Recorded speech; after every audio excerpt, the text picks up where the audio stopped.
আজকে আমি আপনাদেরকে একটি চমৎকার ছোট গল্প শোনাব। গল্পটির নাম হচ্ছে কাকাতুয়া ও পণ্ডিত।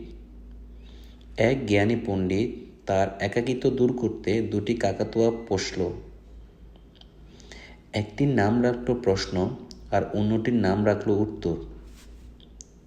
তিনি প্রতিদিন তাদেরকে কিছু না কিছু শেখাতেন,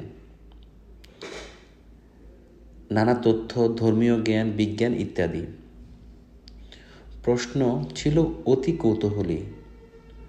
প্রতিদিন কিছু না কিছু সে শেখার এবং জানার চেষ্টা করত। আর উত্তর ছিল একটু অলস, কিছু বলতো না, তবে পণ্ডিতের মুখস্থ কথাগুলো বলে বেড়াতো।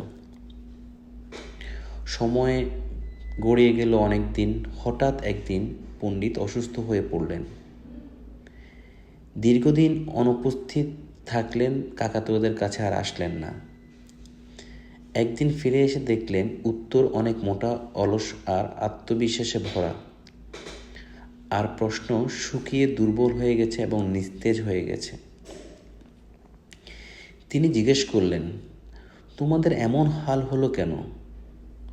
প্রশ্ন বলল, আমি প্রতিদিন নতুন কিছু জানতে চাইতাম, কিন্তু কেউ শেখাতো না। এক সময় প্রশ্ন করাই ছেড়ে দিলাম।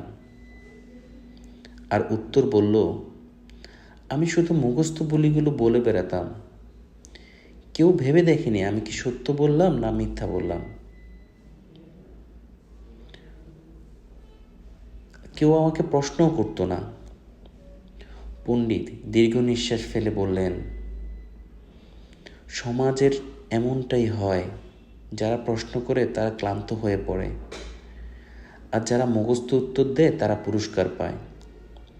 এই সুন্দর সমাজটাকে যদি ঠিক করতে হয়, তাহলে প্রশ্ন করা বন্ধ করা যাবে না। ধন্যবাদ।